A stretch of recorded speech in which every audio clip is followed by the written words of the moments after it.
ळमोऽर्हन्ताडं ळमो सिद्धाडं ळमो आयर्याडं ळमो वज्झायाडं ळमो लोये सव्यसाहुडं मङ्गलं भगवान् वीरो मङ्गलं गौतमो गणी मङ्गलं कुन्दकुन्दार्यो जैनधर्मोऽस्तु मङ्गलं सर्वमङ्गलमाङ्गल्यं सर्वकल्याणकारकं प्रधानं सर्वधर्माणां जैनं जयतु सिद्धे जयप्पि सिद्धे चौ विहाराहणा फले पत्ते वन्दिता अरिहन्ते वोच्छम् आराहणा कंसो।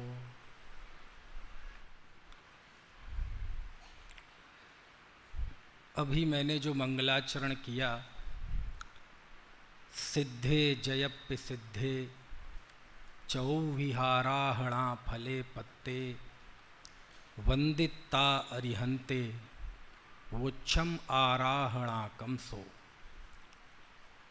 ये मंगलाचरण भगवती आराधना ग्रंथ का मंगलाचरण है और आगे के 45 मिनट में मैं थोड़ी सी चर्चा इसी शास्त्र की करूँगा, क्योंकि मेरा जो रोज की कक्षा में विषय चल रहा है वह विषय है श्रुतावतार, श्रुत की परंपरा। जिनवाणी के लेखन का जब सिलसिला शुरू हुआ तो उस परंपरा का परिचय, उस परंपरा का ज्ञान करना ये इस कक्षा का उद्देश्य है। और उसी श्रृंखला में मुझे उस क्लास में भी भगवती आराधना का परिचय देना ही है। तो चूँकि आज प्रवचन का क्रम आ गया तो जो विषय क्लास में मैं बताता वो ही यहाँ बताए देता हूँ, तो वो वहाँ का समय यहाँ बच जाएगा। और वैसे भी जब अपने विद्यार्थियों में मैं व्याख्यान करता हूँ तो मेरा उद्देश्य रहता है कि 45 मिनट में मैं कोई बहुत बड़े तत्व का उद्घाटन कर दूँगा, ऐसा मुझे कोई गलत आत्मविश्वास नहीं है। हम तो यही चाहते हैं कि 45 मिनट में किसी एक शास्त्र का आपको परिचय दे सकूं, ताकि शास्त्र की विषय वस्तु हमारे ख्याल आए, भक्ति भी उमड़े, श्रुत परंपरा का परिचय भी हो और कुछ आत्महितकारी संबोधन भी हमें मिल सके। तो इन सब उद्देश्यों की पूर्ति करता हुआ आज का ये व्याख्यान है, जिसके केंद्र में है भगवती आराधना। मैं अपने विद्यार्थियों से जानना चाहता हूँ कि आपने शास्त्र के विषय में कुछ पढ़ा है, सुना है? नाम तो सुना है ना? चलिए, ये शास्त्र आज से लगभग 1900 साल पहले आचार्य कुंद का ज़माना ही था। उस समय आचार्य शिवकोटि महाराज ने लिखा। शिवकोटि भी कहते हैं, शिवारी भी कहते हैं। उनके द्वारा इस ग्रंथ की रचना हुई। प्राकृत भाषा में निबद्ध यह ग्रंथ बहुत विशाल ग्रंथ है। इसमें 2177 गाथाएं हैं, 2177। यानी कलेवर की दृष्टि से यदि हम कहें तो आचार्य कुंद देव के जितने शास्त्र उपलब्ध हैं उन सब की गाथाएं मिला दें तो भी इसकी गाथाएं ज़्यादा निकलेंगी। इतना बड़ा ये ग्रंथ है, 2177 गाथाओं का। और ये अपने विषय का बहुत महान ग्रंथ है। ये मृत्यु पर लिखा गया विश्व का सबसे प्राचीन ग्रंथ है। दुनिया आश्चर्यचकित हो सकती है कि क्या मृत्यु पर भी कोई शास्त्र लिखा जा सकता है? हाँ, लिखा जा सकता है। और उस शास्त्र का नाम है भगवती आराधना। यह मृत्यु पर लिखा गया ग्रंथ है। एक साधक मृत्यु की तैयारी कैसे करता है। कोई प्रश्न कर सकता है कि मृत्यु की भी तैयारी होती है क्या? जब मृत्यु आनी होगी तो आपकी तैयारी हो चाहे ना हो, आप ऑन द स्पॉट भी काम हो जाएगा। तो मृत्यु की तैयारी होती है क्या? मृत्यु की तैयारी से आशय ये है कि चूंकि व्यक्ति जन्म के समय तो बिल्कुल असहाय रहता है, उसे होश ही नहीं रहता। जैसे जन्म के समय व्यक्ति नियति का दास रहता है, आमतौर पर मृत्यु के समय भी प्रायः ऐसा ही रहता है। वो कैसे मरेगा, कब मरेगा, किस जगह मरेगा, ये सारी चीज़ें सुनिश्चित हैं। लेकिन जन्म और मृत्यु के बीच में उसका जो जीवन बीता, तो हर एक साधक की, आराधक की ये भावना रहती है कि जब मृत्यु सामने खड़ी होगी, सारी बीमारियां, रोग, कष्ट सामने खड़े होंगे, तो उस समय में कैसे समता भाव रखूँगा, उसकी तैयारी। ये मृत्यु की तैयारी नहीं है, ये समता भाव में स्थित होने की तैयारी है। तो उसके लिए वह जीव क्या करता है? वह वर्तमान जीवन को समतामय, शांतिमय, आराधनामय, तत्व ज्ञानमय बनाता है। वही उसकी समाधि की तैयारी होती है। लेकिन फिर भी एक व्यवहारिक प्रक्रिया क्या होती है समाधि की, उसको बताने वाला ये बहुत प्राचीन ग्रंथ है और अपने विषय का प्राचीन काल का अकेला ग्रंथ है जिसमें समाधि का वर्णन है।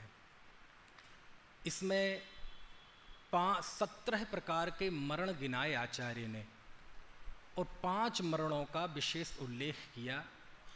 पंडित मरण, पंडित मरण, बाल पंडित मरण, बाल मरण और बाल बाल मरण, जिसमें ऊपर के 3 मरण तो प्रशस्त हैं, अच्छे हैं, प्रशंसनीय हैं, और बाद के 2 बाल मरण और बाल बाल मरण, इनकी आचार्य निंदा करते हैं। इस शास्त्र का जो मूल विषय है वो है पंडित मरण। पंडित मरण यानी मुनि की समाधि, है ना। अरहंत देव जो शरीर छोड़ते हैं उसे पंडित मरण कहते हैं, मरण कहते हैं, और उसको विशेष बताने के लिए शास्त्रों में उसे निर्वाण बोलते हैं। लेकिन नीचे जो साधु परमेष्ठी हैं, आचार्य हों, उपाध्याय हों, साधु हों, उनका जो समाधि पूर्वक मरण होता है उसी को कहा है पंडित मरण, है ना। ये मुख्यता से वर्णन है इसका। और जब आप इस शास्त्र में जाएंगे तो सच में आप बिल्कुल भगवती आराधना बिल्कुल ऐसी एक कल कलती बहती हुई नदी है कि आप एक बार उसमें जब उतर गए तो बस आप बहते जाएंगे। ऐसा लगेगा कि एक बैठक में शास्त्र को पढ़ जाऊं। हालांकि पढ़ना बड़ा कठिन है, 2177 गाथाएं, लेकिन मन आपका ऐसा ही होगा, है ना। एक अपराजित सूरी की टीका इस पर उपलब्ध है। पंडित प्रवर आशाधर जी ने भी इस पर टीका लिखी है और इस पर बहुत अच्छा काम किया है पंडित सदासुखदास जी ने, उन्होंने भी इस पर भाषा वचनिका लिखी है। कार्य और भी हुए हैं, लेकिन ये प्रमुख 3 कार्यों के नाम हमने बताए। तो चलिए जानते हैं इस भगवती आराधना में क्या है। भगवती आराधना में वैसे तो बहुत सारी खास बातें हैं, लेकिन मैंने इसलिए भी इस विषय पर बताने का मन किया कि अभी मैं एक लेख लिख रहा था और उस लेख का विषय भगवती आराधना है, और उस लेख का शीर्षक है आराधना, वीर रस की अलौकिक अभिव्यक्ति। क्योंकि इस ग्रंथ का मूल नाम आराधना है, आराधना इस ग्रंथ का नाम है, लेकिन आराधना को विशेषण लगा के, जैसे हम कुंद देव को कहते भगवान कुंद देव, ऐसे ही इस आराधना को भी भगवती विशेषण लगा देते हैं तो बस उसका नाम हो जाता है भगवती आराधना। जैसे पंडित आशाधर जी ने अध्यात्म रहस्य में, है ना, होनहार को, भवितव्यता को भगवती कहा, ऐसे यहाँ आराधनाओं को भगवती कहा, विशेषण दिया उसके बहुमान के लिए, और इसका नाम स्थिर हो गया भगवती आराधना। 4 प्रकार की आराधनाएं होती हैं: दर्शन आराधना, ज्ञान आराधना, चारित्र आराधना, तप आराधना। लेकिन आचार्य शिव कोटि महाराज का ये मंतव्य है कि आप यदि जीवन भर आराधना करते हैं, चारित्र की आराधना करते हैं, तप की आराधना करते हैं, लेकिन परीक्षा की घड़ी होती है जीवन का आखिरी समय। यदि जीवन के आखिरी समय में यदि आपकी आराधना टूटती है, आप क्लेशवान हो जाते हैं, आप आकुलित हो जाते हैं और आपका कुमरण हो जाता है, तो आपकी वो जीवन भर की साधना निष्फल हो जाती है। उसको ऐसे दृष्टांत भी है कि जैसे कोई अनेक झंझा बातों से, अनेक तूफानों से कोई अपना जहाज़ बचा के ले आया हो किनारे तक, और किनारे पे आकर डूब जाए, तो वो झंझा बातों से, अनेक तूफानों से जहाज़ को बचाने का उद्देश्य बेकार हो गया, क्योंकि उसका लाभ तो तब मिलता जब किनारे पे आते, जहाज़ किनारे पे लगता, उसमें रखे हुए रत्न उतारे जाते और हमारे जीवन की परेशानी, सारे कष्ट उन रत्नों के उपयोग से दूर हो जाते। लेकिन यदि किनारे पे आकर रख डूब जाए तो आचार्य को वो स्थिति स्वीकृत नहीं है, और उस दुर्घटना से, उस त्रासदी से, उस ट्रेजेडी से बचने के लिए, साधकों के संबोधन के लिए आचार्य भगवती आराधना लिखते हैं। इसमें मुख्य रूप से पंडित मरण के 3 भेद होते हैं, एक भक्त प्रतिज्ञा, एक प्रायोपगमन और एक इंगिनी मरण। अब इन 3 का स्वरूप मैं नहीं बताऊंगा, मैं केवल इतना बताऊंगा कि इसमें एक वो समाधि होती है जिस समाधि को व्यक्ति मैनेज करता है, उसकी प्लानिंग करता है, उसकी योजना बनाता है, बस उस समाधि का मुख्यता से इसमें वर्णन है, जिसे कहते हैं सविचार भक्त प्रत्याख्यान, यानी विचार पूर्वक की गई समाधि। अब विचार पूर्वक की गई समाधि और मुख्यता से मुनियों की समाधि, यद्यपि गृहस्थों की समाधि का भी आचार्य समंत भद्र स्वामी ने रत्नकर्ण श्रावकाचार में, है ना, 14 गाथाओं में उन्होंने उसका वर्णन किया है, लेकिन वो, है ना, उतनी चर्चित में नहीं है, क्योंकि जब धर्म की बात आती है, मोक्ष की बात आती है, मोक्ष मार्ग की बात आती है, तो स्वतः ही वहाँ मुनि की मुख्यता हो जाती है, वहाँ गृहस्थ गौण हो जाता है। वैसे भी जिनागम में प्रथम उपदेश मुनि होने का है, कि प्रथम उपदेश तो सम्यक्तु की प्राप्ति का है, लेकिन सम्यक्तु की प्राप्ति के बाद यदि आपके सामने उपदेश दिया जाएगा तो शास्त्र पहले मुनि धर्म का उपदेश देता है।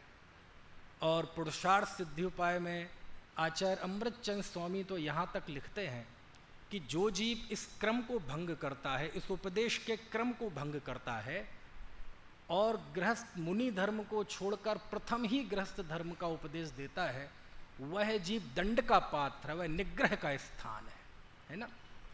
इसलिए धर्म में मुनि की मुख्यता हो जाती है। हाँ, अब आप वो ग्रहण नहीं कर सकते तो फिर नीचे गृहस्थ धर्म का उल्लेख आएगा। वो भी नहीं कर सकते तो कम से कम अणुव्रतों का पालन करो, वो भी नहीं कर सकते कम से कम पाक्षिक श्रावक रहो, जिन धर्म का पक्ष रखो। वो स्टेप बाय स्टेप है, लेकिन जिनागम तो सबसे पहले ऊपर का उपदेश देता है और वहाँ पर फिर मुनि की आराधना की मुख्यता हो जाती है। तो इस शास्त्र में मुनि की मुख्यता से कैसे मुनि अपनी समाधि मैनेज करते हैं, प्रबंधन करते हैं, उसका किन आचार्य की शरण में जाते हैं, वो आचार्य का प्रबंध कौशल क्या होता है, कैसे वह समाधि की पूरी व्यवहारिक प्रक्रिया होती है, उसकी चर्चा इसमें है। और यहाँ तक मैं क्यों पहुँचा हूँ, ताकि आपको जैसे जाते ना, पहले हम अपनी गली में जाते हैं, फिर अपने घर में जाते हैं, पहले फिर उस कमरे में जाते हैं, कमरे के बाद उस लॉकर में जाते हैं, उस लॉकर के बाद फिर उस मखमल की डब्बी खोलते हैं और उसमें से हीरा देखते हैं। तो मैं इतनी देर 10 मिनट से जो बात कर रहा था, बस उस हीरे तक पहुंचने की कोशिश में मैंने 10 मिनट निकाले है ना, ताकि आप वहां पहुंच सकें कि भगवती आराधनाकार कहाँ पहुँचे हैं। और जब उस समाधि का वर्णन आचार्य करते हैं तो अद्भुत करते हैं। और इतना, अब कोई कह सकता है कि मुनि की समाधि की चर्चा क्यों करना। देखो, समाधि तो एक पल की होती है, जब वो अंतिम समय में शरीर छूटता है उस समय तो कुछ नहीं है, उस समय तो उस जीव को पता भी नहीं चलेगा कि मैं गया। सारी चर्चा उसके पहले की होती है, और वो उसके पहले की चर्चा में जो आचार्य संबोधन देते हैं, वो संबोधन हम सब के जीवन के लिए भी बहुत उपयोगी है। इसलिए ये बात करता हूँ। आचार्य ने उस सविचार भक्त प्रत्याख्यान, जो प्लानिंग पूर्वक समाधि होती है, योजनाबद्ध तरीके से हम चीज़ों को क्रमशः त्याग करते हैं, उस समाधि का 40 अध्यायों में विभाजन किया। कितने अध्यायों में? 40 अध्यायों में विभाजन किया। अब वो सारे अध्याय, सारी विषय वस्तु तो बताना मुश्किल है थोड़ी देर में, लेकिन मैं बस उसके वो कोमल बिंदु आपको बताना चाहता हूँ जो आपको उद्वेलित करेंगे, आपको उस शास्त्र को पढ़ने की प्रेरणा देंगे। जैसे एक प्रकरण उसमें है, आचार्य ने उस समाधि के बहाने पूरे मुनि धर्म को बताया है कि समाधि करने वाला कैसा होना चाहिए, आचार्य कैसे होने चाहिए, वो कैसे गमन करते हैं, उनके 5 महाव्रत, 3 गुप्ती समितियाँ, सबका कथन किया है। 12 भावनाओं का उसमें वर्णन है ना, ध्यान का वर्णन है, यानी साधना के रास्ते में क्या क्या उपदेश है, साधना के लिए किन किन चीज़ों की ज़रूरत होती है, वो सारी व्यवहारिक प्रक्रिया का उसमें वर्णन है। जैसे आचार्य परमेष्ठी की समाधि का वर्णन करते हुए वो कहते हैं कि आचार्य, संघ के जो आचार्य होते हैं, वो आचार्य कभी अपने संघ में समाधि नहीं करते, वो परगणचर्या करते हैं। ये अधिकार ही है पूरा। परगणचर्या का आशय ये होता है कि आचार्य संघ छोड़ते हैं, अपने संघ में किसी योग्य व्यक्ति को आचार्य पद देते हैं, आचार्य पद देने के बाद वो निर्यापक आचार्य जो समाधि कराएं, उन निर्यापक आचार्य की शरण में जाते हैं, दूसरे संघ में, उस संघ में जाते हैं, वह उस संघ में रह के उस संघ की परीक्षा करते हैं, संघ के आचार्य और संघ के साधु उस जीव की परीक्षा करते हैं, वह उनसे निवेदन करते हैं कि आप हमें समाधि के लिए ग्रहण कीजिए, और जब सब तरह से तसल्ली हो जाए तब आचार्य उनको इजाज़त देते हैं। अब ये एक बड़ा व्यवहारिक पहलू है, और उस शास्त्र में, भगवती आराधना में, इसका ऐसा वर्णन है जैसे बिल्कुल कोई है तो शब्दों में वर्णन, लेकिन आचार्य ने वर्णन किया है बिल्कुल नाटकीय। नाटकीय मतलब आप इसको, नाटकीय मतलब उसमें झूठा है ऐसा नहीं, नाटकीय मतलब नाटक में जैसे एक दृश्य निर्मित होता है, एक सीन क्रिएट किया जाता है, नाटक होता ना चित्र, अथवा आज की भाषा में कहें जैसे पिक्चर चलती है, चलचित्र चलता है, तो बिल्कुल उन्होंने मूवी की तरह उसे वर्णन किया है कि जब वो आचार्य परमेष्ठी संघ छोड़ते हैं और किसी को दीक्षा, किसी को आचार्य पद देते हैं, तो उस समय का दृश्य उन्होंने खींचा, और लगभग 200 गाथाओं में खींचा। कितनी गाथाओं में? 200 गाथाओं में। और जब आप उसको जाके पढ़ेंगे तो सच में भावुक हो जाएंगे कि जिन आचार्य ने पूरे जीवन भर उस संघ की रक्षा की हो, है ना, उन शिष्यों को पंचाचार का पालन कराया हो, व्रतों को, लगने वाले दूषणों को दूर किया हो, मोक्ष मार्ग में स्थिर किया हो, जब वह आचार्य उस संघ को छोड़कर जाते हैं, तो वो जो विदाई का वक्त है, आप समझ लो विदाई का वक्त कैसा रहता होगा। आप जो शास्त्री कर चुके हैं उन्हें इस बात का बड़ा गहरा एहसास होगा। रूपेश जी, हमारी भी विदाई हुई थी ना, 5 साल ही रहे थे ना हम, लेकिन विदाई के समय क्या हालत हुई थी। और वो विदाई तो ऐसी थी कि कोई बात नहीं, विदाई होने के बावजूद भी लो हम यहाँ 50 बार आ गए, आप भी आ गए, लेकिन ऐसी विदाई होनी हो कि अब दोबारा कभी इस भूमि पर पैर रखने नहीं मिलेगी, तो आपको उस विदाई का पल क्या होगा। और आपने विदाई में दादा का भाषण सुना होगा, जब वो प्रेरित करते हैं कि अब तुम समाज में जा रहे हो, कैसे रहना, कैसी तुम्हारी जिम्मेदारियां होंगी, क्या तुम्हारे उत्तरदायित्व होंगे, तो उस जब परिस्थिति विकट होंगी तो तुम कैसे स्वयं अपने आप में दृढ़ रहोगे, वो सारी हमारे गुरुजन संबोधित करते हैं कि नहीं। तो ऐसे ही एक दृश्य भगवती आराधना में बताया। आचार्य परमेष्ठी ने एक नव आचार्य को नियुक्त कर दिया है, अब आचार्य परमेष्ठी विदा ले रहे हैं। समझ में आए ना, यहाँ विदा लेने वाले हम छोटे होते हैं वहाँ विदा लेने वाले कौन है, अब तो पद में छोटे हो गए, लेकिन वैसे तो ज्ञान में उसमें वृद्ध है ना वो। और जब विदा लेते हैं तो उस भगवती आराधना में लगभग 150 गाथाओं में उनका विदाई संभाषण वर्णित है कि वह अपने संघ को क्या संदेश देते हैं। समझ में आए ना? और वो आप पढ़ेंगे तो गजब है वो व्याख्यान। 2 तरह का भाषण है उसमें। एक संदेश वो जो नवनियुक्त आचार्य को देते हैं, और दूसरे भाषण का अंश वो है जो वो सभी साधुओं को देते हैं। जब वो नवनियुक्त आचार्य को चाबी सौंपते हैं, समझ में आए ना? तो आप समझ लो, लौकिक क्षेत्र में ही जब हमारे इतने संबोधन अच्छे होते हैं जिम्मेदारियों के, तो जब अलौकिक दृश्य होगा, जब आचार्य एक दूसरे नवनियुक्त आचार्य को जब सौंपते हैं तो क्या संदेश देते होंगे। वो कहते हैं अपने संग की रक्षा ऐसे करना जैसे हम अपनी आँखों की रक्षा करते हैं। कैसे करना? अपनी आँखों की रक्षा करते हैं। आपकी आँखों में कुछ चला जाए तो आपका मन नहीं लगेगा। प्रवचन करते करते भी आँख में कुछ चला जाए ना तो हम बेचैन हो जाएंगे, रुमाल निकाल के ऐसे ऐसे करेंगे, गाथा सूत्र सब भूल जाएंगे, बार बार यही ध्यान जाएगा और हमें चैन नहीं पड़ेगी। कब तक? जब तक कि वो आँखों का कचरा निकाल ना दें। ये सांकेतिक भाषा होती है। आचार्य कहते हैं अपने संघ की रक्षा ऐसे ही करना। संघ में कोई दुष्प्रवृत्ति ना पनप पाए, संघ में कोई दोष ना आ पाए, संघ की किसी चर्या पे कोई उंगली ना उठा पाए, अन्यथा तुम्हारा मोक्ष मार्ग भी नीचे जाएगा और दुनिया में ये वीतराग दर्शन भी बदनाम होगा। इसलिए अपने संघ की रक्षा कैसे करना? आँखों की तरह करना। ऐसे बहुत क्या बताएं, ये तो मैं थोड़ा थोड़ा एक एक बता देता हूँ, थोड़ा सा जुबान पे चटा देता हूँ ताकि आपकी वो बढ़ जाए, है ना, और फिर आप पढ़ने की कोशिश करें। हम चाहते हमारे विद्यार्थी जिनवाणी की सभी शैलियाँ पढ़ें, आचार्यों के सभी संबोधन उसके हृदय में बैठें। समझ में आया? खैर, उसके बाद वो संघ को उपदेश देते हैं। अब संघ के उपदेश की क्या जरूरत है, वो तो रोज ही देते थे उपदेश आचार्य के तौर पर।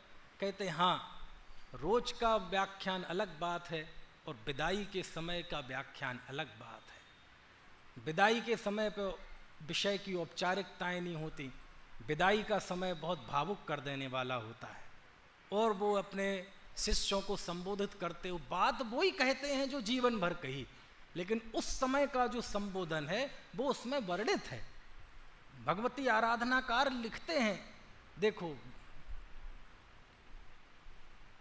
जो लंबा उपदेश है वो तो मैं नहीं बताऊंगा, पर एक बहुत मार्मिक बात उसमें उन्होंने कही।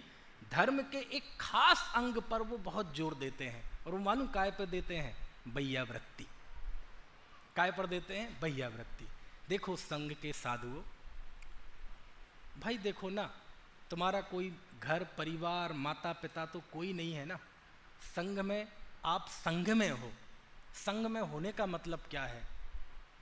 कोई बीमार हो जाए, किसी के परिणाम गिरने लगें, किसी को विषय वासना सताने लगे, कोई धर्म से च्युत होने लगे, तो आपस में बैयावृत्ति करके एक दूसरे का स्थितिकरण जरूर करना। क्यों? क्योंकि लोक में जो लोग हैं उनके यहाँ घर परिवार सब सुविधाएं हैं, लेकिन आप साधना के जिस पथ पर हो, आपका संघ, आपका साधर्मी, आपके समाधि में, आपके संघ में स्थित साधु आपके लिए सर्वस्व वो ही है। आपस में वो कहते हैं कि आपस में एक दूसरे की धर्म की आराधना में निमित्त बनना। और मालूम क्या कहते हैं? ये भी कहते हैं कि साधुओं को आपस में भी फालतू की बात नहीं करना चाहिए, ये तक कहते हैं। हम कहते हैं कि गृहस्थ जनों से बात ना करें, आचार्य तो कहते हैं साधुओं को आपस में भी प्रयोजनभूत बात करना चाहिए। कितनी बड़ी बात है ये। मतलब गुप्त रहना, कोशिश करना दूसरों से कम जुड़ो, लेकिन जब जुड़ने का वक्त आए बैयावृत्ति आदि के जरिए तो अपने कर्तव्य को मत भूलना। और वहाँ मालूम क्या लिखते हैं? कोई संघ का साधु है, उसको बीमार है, वो तड़फ रहा है, उस समय यदि तुम स्वाध्याय करने बैठ जाओगे तो उसकी निंदा करते हैं आचार्य। समझ में आए ना? कौन सा धर्म अच्छा है, स्वाध्याय की, व्युत्सर्ग की, बैयावृत्ति? बोले सब धर्म महान है, बशर्ते परिस्थिति कैसी है। समझ में आए ना? ये सारी उपदेश देते हैं। आप पढ़ो जरा, आपको ऐसा लगेगा यदि आप सच्चे साधक होंगे तो गृहस्थ भी होंगे तो आपको उसमें अपना चेहरा दिखेगा, क्योंकि वो उपदेश ब्याज से सबके लिए ही होता है। क्या मतलब हुआ? वो उपदेश साधु को भी है, वो ब्रह्मचारियों को भी है, वो हम सबको भी है। क्यों? बोले तुम भी हॉस्टल में हो, तुम्हारी माँ नहीं है, तुम्हारे यहाँ पिता नहीं है, भाई नहीं है, बहन नहीं है। एक बालक यदि थोड़ा सा अस्थिर चित्त होने लगे तो क्या करना? बोले सब मिलके उसको स्थित करना। क्यों? उस समय तुम ही उसके जहाज होगे तारण करने वाले। समझ में आए ना? ये सारी चीजें उसमें जाएंगे। खैर, मुझे तो घड़ी दिख रही है, मुझे उस समय में बहुत महत्वपूर्ण और बात आपको बतानी है।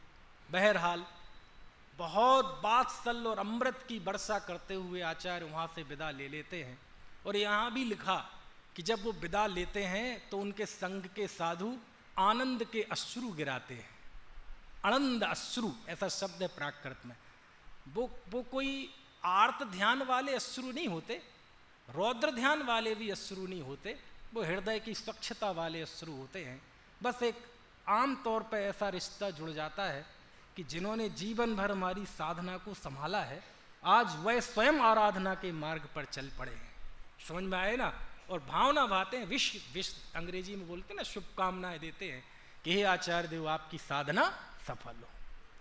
जाते हैं, दूसरे संघ में जाते हैं और वो एक प्रक्रिया लिखी है, वहाँ उनकी परीक्षा होती है, आचार्य उन्हें ग्रहण कर लेते हैं। मैंने 100-500 गाथाएं स्किप कर दी इतने 2-5 वाक्यों में।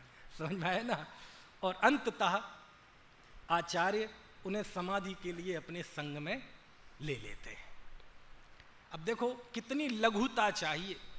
जो व्यक्ति जीवन भर आचार्य बन के रहा, वह जीवन के अंतिम समय में क्या बन गया? विद्यार्थी बन गया। समझ में आए ना? दूसरे को आचार्य माना, बहुत ताकत चाहिए, बहुत पुरुषार्थ चाहिए इस काम के लिए। समझ में आए ना? जीवन भर जो बड़ा रहा हो, अंत में छोटा बनने के लिए सोचो कितनी पवित्रता चाहिए। इसलिए आचार्य पद छुड़ाते हैं। नहीं, उस संग में रहते तुम समाधि नहीं कर पाओगे। तुम्हारे कोई ना कोई पुराने सरोकार तुम्हारे चित्त में बेचैनी पैदा करेंगे। दूसरे से संग में जाओ, लघु बनो। छोटा बन के आप मुक्ति मार्ग में रह सकते हैं, बड़ा बनोगे तो लोक में बड़े हो सकते हो, मोक्ष मार्ग में पीछे चले जाओगे। आखिर आचार्य को भी आचार्य पद छोड़ना पड़ता है, लघु होना पड़ता है, छोटा होना पड़ता है। लघु मतलब छोटा, छोटापन नहीं, छोटी बात नहीं। समझ में आया? निरभिमानिता ऐसा। खैर, आचार्य ने उन्हें ग्रहण कर लिया और उस समय आप आचार्य का प्रबंध कौशल देखेंगे तो वहाँ 48 साधुओं की टीम रहती है। उत्कृष्ट कम से कम 2, अधिक से अधिक 48। और जब वह समाधि में स्थित होते हैं, बिल्कुल ऐसी स्थिति आ जाती है कि जंघा बल समाप्त हो गया, मतलब खड़े नहीं हो सकते। बाहुबल समाप्त हो गया, मतलब हाथ में कुछ ले भी नहीं सकते। दृष्टि बल समाप्त होने की कगार पे है, अब तो दिखाई देना सब बंदशाही हो गया। समझ में आए ना? बिल्कुल शरीर असमर्थ है। और वो समझ लो प्रक्रिया लंबी है, मैं तो कोमल बिंदु आपको बता रहा हूँ। और वो अंततः ऐसी स्थिति आ जाती है कि वो संस्तर पे लेट जाते हैं। काय पे? संस्तर। अपन बोलते ना संथारा, संलेखना। तो संथारा तो कहते वो श्वेतांबरों में बोलते हैं। ऐसा नहीं है, शब्दों पे किसी का कॉपीराइट नहीं होता।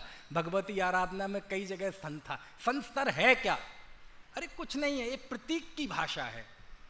जैसे मान लीजिए पिताजी बीमार हैं, बोले क्या है आजकल, क्या हाल है पिताजी के? बोले वो तो बस बिस्तर पे ही हैं। तो बिस्तर पे होने का मतलब क्या होता है? वो एक प्रतीक है कि अब वो ना कहीं जा सकते हैं ना आ सकते हैं, उनका आहार विहार निहार सब वहीं होता है। तो उसको हम किस भाषा में कहते हैं? बिस्तर पे है। ऐसे ही जब कोई व्यक्ति जीवन के अंतिम समय में, है ना, सैया पे लेट जाता है, वो पत्थर की भी हो सकती है, लकड़ी की भी हो सकती है, तो उस लेटने को, उस स्थान को ही बोलते संस्तर।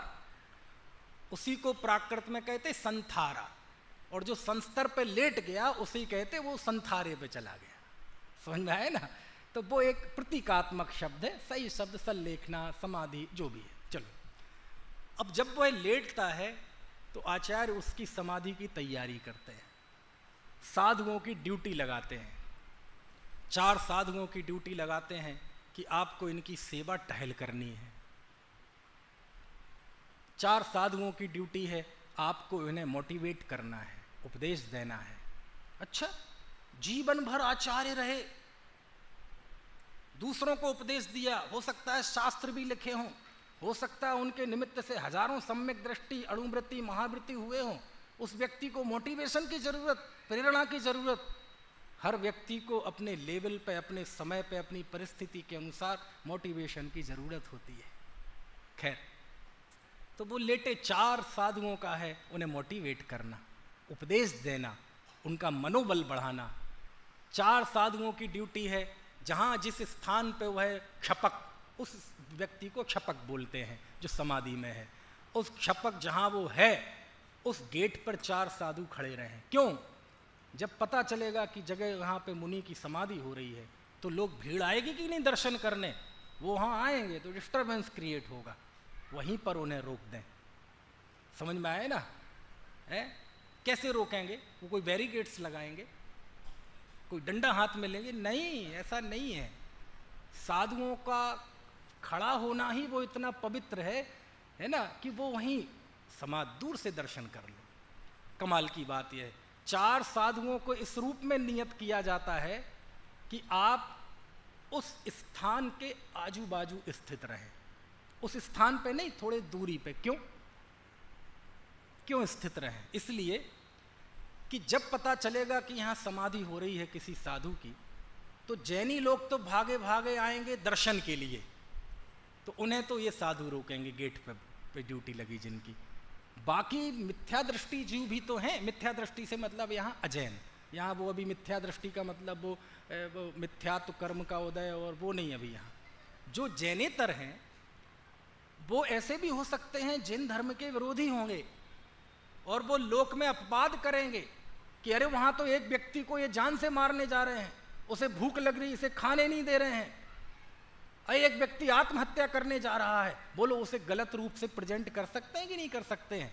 और वर्तमान में किया गया कि नहीं किया गया? इसी राजस्थान में, इसी जयपुर की भूमि पर, यहीं किसी नगर में, कौन सा नगर है जिन कुमार जी, वो किसी ने केस कर रखा था ना कि ये मार रहे हैं, आत्महत्या का केस, और हाई कोर्ट ने तो कह भी दिया कि संथारा आत्महत्या है। बाद में सुप्रीम कोर्ट में अभी भी चल रहा है ना? तो मिथ्या दृष्टि जीव आपत्ति कर सकते हैं। हो सकता है 100-500 लोग, 1000 लोग आके इकट्ठे हो जाएं और जिहादी वातावरण बन जाए। समझ में आए ना?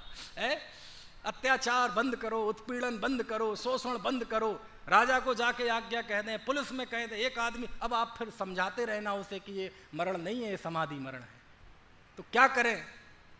बोले साधु वहाँ बैठे रहें। यदि इस तरह की भीड़ होती हो तो साधु उन्हें समझाएं, उसकी पवित्रता समझाएं कि ये मृत्यु अलग तरह की है, ये समाधि है, ये खुदकुशी नहीं है। ऐसे करें, कोशिश करें, नहीं हो तो नहीं हो, कोई बात नहीं, लेकिन ऐसा मैनेज करते हैं वो। समझ में आया? खैर, 4 साधुओं की ड्यूटी लगाते हैं। अब चूंकि बुजुर्ग हैं, और बुजुर्ग की स्थिति जिन्होंने घर में देखी होगी उन्हें पता होगा, बिस्तर पे ही गंदगी कर देते हैं। समझ में आया ना? अब वो भी गंदगी कर दें तो साधुओं की ड्यूटी है वह वो मल कर दें, मूत्र कर दें, बमन कर दें, तो उसको साफ करना। समझ में आया ना? इस तरह से पूरा 48 साधुओं की पूरी टीम, उत्कृष्ट बताई है, कम से कम 2 बताए हैं। इस तरह वो अपने उसको करते हैं। खैर, अब आता है क्लाइमैक्स का समय।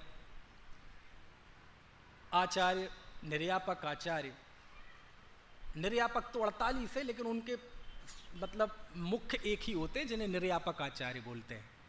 वो जाते हैं, देखो उठना बैठना सब बंद हो गया, चलना फिरना सब बंद हो गया, अब तो बिल्कुल अंतिम घड़ी है, बिल्कुल आखिरी श्वासें लगभग चल रही हैं। हो सकता है ये समय 1 घंटा खिंच जाए, 2 घंटा खिंच जाए, 24 घंटे भी खिंच सकता है, 48 घंटे भी खिंच सकता है, ज़्यादा खिंच सकता है।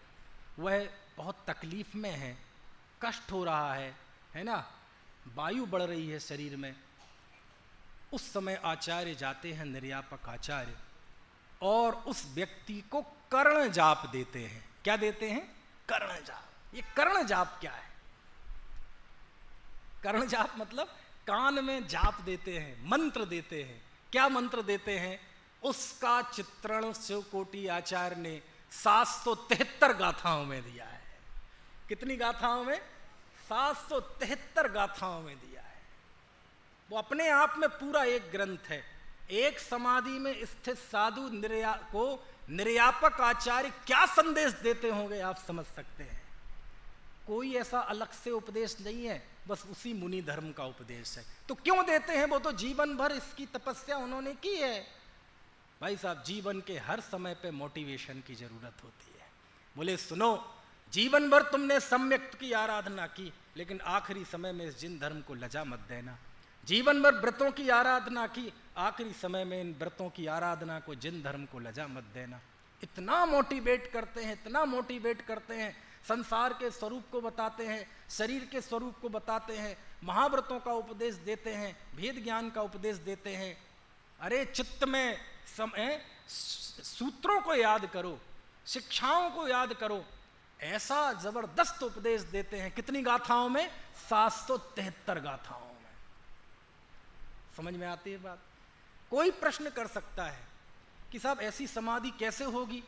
तो आचार्य कहते, देख बेटे, जीवन में समाधि होगी तो समाधि मरण होगा। कोई सोचे हम जीवन सुख में जिए, आनंद में जिए और अंत में हम समाधि पूर्वक मरण कर लेंगे, नहीं होगा। बोले समाधि तप का फल कहा है, समाधि चारित्र का फल कहा है। पहले वृक्ष होता है तो फल होते हैं। समझ में आए ना? और उस प्रसंग में आचार्य एक से एक बातें लिखते हैं जीवन निर्माण कर देने वाली। मालूम वो क्या लिखते हैं शिवकोटि महाराज? सुख से ग्रहण किया गया ज्ञान दुख के समय छोड़ के चला जाता है। क्या कहा?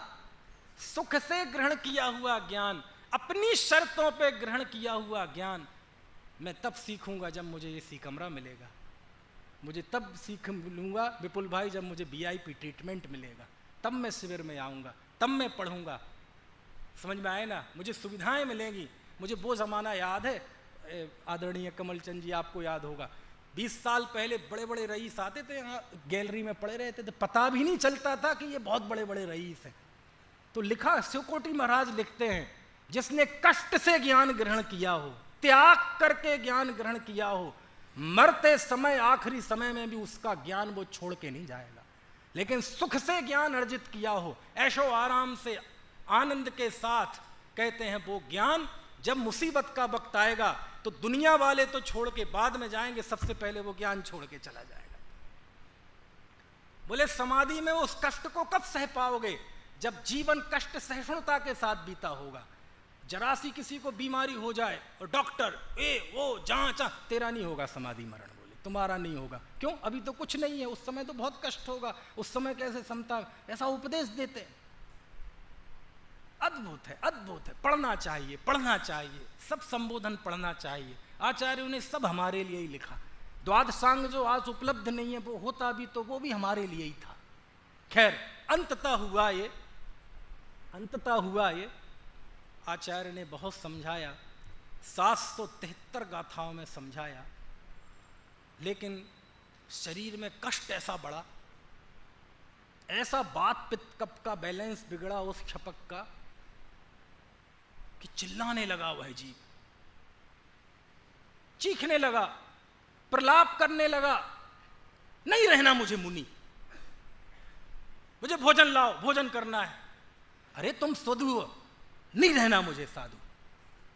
अरे मैं कष्ट में हूं, चिल्ला रहा हूं, चीख रहा हूं, तुम उपदेश पिला रहे हो, नहीं चाहिए, मैं तो छोड़ दूंगा साधु पद।